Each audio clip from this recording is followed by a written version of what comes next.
আৰু যিসকল ছাত্ৰীয়ে পলিটেকনিক এডমিশ্যন লোৱাৰ কাৰণে অনলাইন এপ্লাই কৰিছে আৰু এডমিশ্যনৰ কাৰণে অপেক্ষা কৰি আছে তো তেওঁলোকৰ বাবে এই ভিডিঅ'টো কাৰণ বহুতেই আপলোড কৰোঁতে ডকুমেণ্টছবোৰ ভুল কৰি কিছুমান মিচিংভাৱে আপলোড কৰিছে অৰ্থাৎ যিটো য'ত আপলোড কৰিব লাগে যিটো ডকুমেণ্ট সেইটো ডকুমেণ্ট তাত আপলোড কৰা নাই বেলেগ ডকুমেণ্ট আপলোড কৰিছে তো তেওঁলোকৰ কিন্তু ৰিআপলোড আহিছে আৰু ৰিআপলোডটো কেনেকৈ কৰিব লাগে মই অলৰেডি ভিডিঅ' এটা দিছোঁ লাইভ প্ৰচেছ দেখুৱাইছোঁ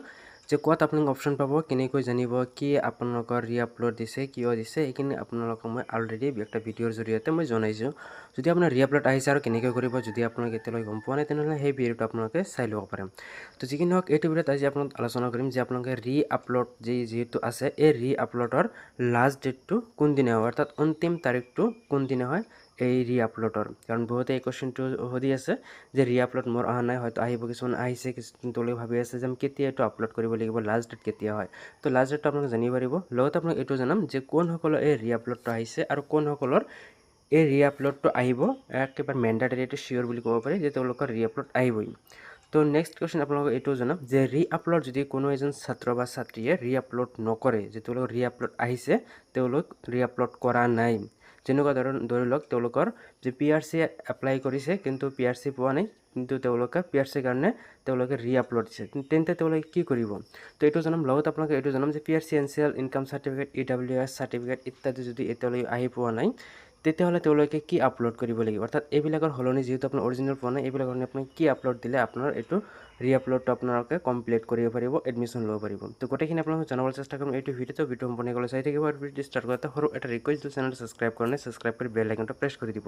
তো প্ৰথম কুৱেশ্যনটো হৈছে যে ৰিআপলোডৰ লাষ্ট ডেটটো কেতিয়া তো চাওক আমি যদি এই টাইম লাইনটো চাওঁ তেনেহ'লে আমি ইয়াৰ পৰা জানিব পাৰিম ইয়াৰ পৰা আমি এইটো কমপ্লিটলি বুজিব পাৰিম যে আমাৰ লাষ্ট ডেটটো কেতিয়া হ'ব তো ইয়াতে যদি আপোনালোকে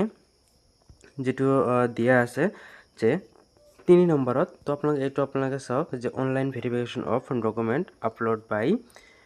ইনষ্টিটিউট নাইবা পলিটেকনিক ফেকাল্টিজ অৰ্থাৎ কলেজবিলাকে নাইবা পলিটেকনিক ফেকাল্টিবোৰে যি ডকুমেণ্টছ তেওঁলোকৰ ডকুমেণ্টছবোৰ ভেৰিফিকেশ্যন কৰিব সেইটো কেতিয়ালৈকে কৰিব এইটো চাওক এইটো ডেট তোমাৰ দিয়া আছে যে 12 জুনৰ পৰা 23 জুনলৈকে অৰ্থাৎ 23 জুন কিন্তু লাষ্ট ডেট হয় কিন্তু 23 লাষ্ট ডেট হয় আপোনালোকে কি কৰিব লাগিব ইয়াৰ মিনিমাম আপোনালোকে একদিন আগত আপোনালোকে কৰিবই লাগিব যদি আপোনালোকে তাতকৈ আগতে পাৰে যেতিয়া আপোনালোকৰ আহিছে ৰিআপলোড আপোনালোকে সেইদিনে যদি কৰিব পাৰে এইটো বহুত ভাল হ'ব কিন্তু আপোনালোকৰ কাৰণে 21 তাৰিখ নাইবা আপোনালোকৰ 22 তাৰিখটো লাষ্ট ডেট হ'ব ইয়াৰ ভিতৰত আপুনি কৰিব লাগিব কাৰণ 23 তাৰিখত তেওঁলোকে কৰিব যদি আপুনি 23 তাৰিখত আবেলি কৰে তেওঁলোকে তেতিয়া কলেজ অফিচবিলাক বন্ধ কৰিব তেতিয়া কিন্তু এইটো ভেৰিফিকেশ্যন নহ'ব তো সেইকাৰণে আপোনালোকে 23 তাৰিখত আগতে আপোনালোকে কৰিব লাগিব নেক্সট যে কোনসকলৰ ৰিআপলোড আহিছে আৰু কোনসকলৰ ৰিআপলোড আহিব তো চাওক যিসকলে ভুলকৈ ডকুমেণ্টছ আপলোড কৰিছে ধৰি লওক PRCৰ সলনি তেওঁলোকে এনেক্সাৰ যিটো আছে সেইটো আপলোড কৰি দিছে কিছুমানে ডোমিচাইলৰ ঠাইত কিছুমানে আধাৰ কাৰ্ড এইবিলাক তেওঁলোকে আপলোড কৰি দিছে ইনকামৰ সলনি কিছুমানে মজুদাৰে লিখি দিয়ে সেইবিলাক আপলোড কৰিছে তেওঁলোকৰ কিন্তু এইটো আহি যাব তেওঁলোকৰ কিন্তু যিটো ৰিআপলোড এইটো কিন্তু তেওঁলোকৰ আহিছে আৰু তেওঁলোকৰ যিসকল অহা নাই তেওঁলোকৰ আহিব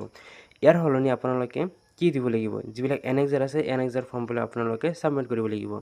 ধৰি লওক আপোনালোকে যে PRC এপ্লাই কৰিছে আপোনাৰ একনলেজমেণ্ট অৰ্থাৎ PRC ৰিচিপ্ট কপিটো আপোনালোকে আপলোড কৰিছে এই ক্ষেত্ৰত আপোনাৰ কিন্তু ৰিআপলোড আহিব আৰু আপুনি যিটো এনেক্সাৰ ফৰ্ম আছে এই এনেক্সাৰ ফৰ্মটোহে আপোনালোকে আপলোড কৰি দিব লাগিব PRC হওক NCL হওক ইনকাম চাৰ্টিফিকেট হওক নাইবা EWS হওক আপোনালোকে যি এনেক্সাৰ ফৰ্ম আছে সেই ফৰ্মটো কিন্তু আপোনাক আপলোড কৰিব লাগিব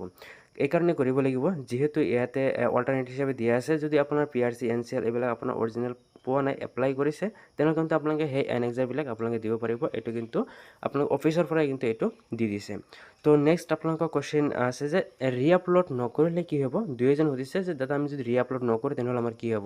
চাওক ৰিআপলোড যদি নকৰে আপোনাৰ যিটো ন'টিচ আছিলে সেই ন'টিচটো যদি আপোনালোকে ইয়াতে চাই লিখা আছে if any candidate is asked to resubmit any document they must re-upload the required document within the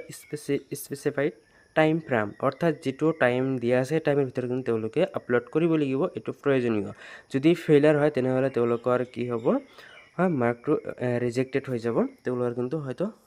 লিষ্টত নাইবা চিট এলটমেণ্ট এইটো কিন্তু নাহিব তো সেইকাৰণে আপোনাৰ ৰিআপলোড আহিলে আপোনালোকে মেণ্ডেটৰী আপোনালোকে ৰিআপলোডটো দিব লাগিব আশা কৰো নিশ্চয় আপোনালোকে বুজি পাইছে যিকেইটা কুৱেশ্যন বহুতেই সুধি আছে তো ভিডিঅ' ভাল পালে লাইক কৰিব চেনেলটো ছাবস্ক্ৰাইব কৰিব নাপাহৰিব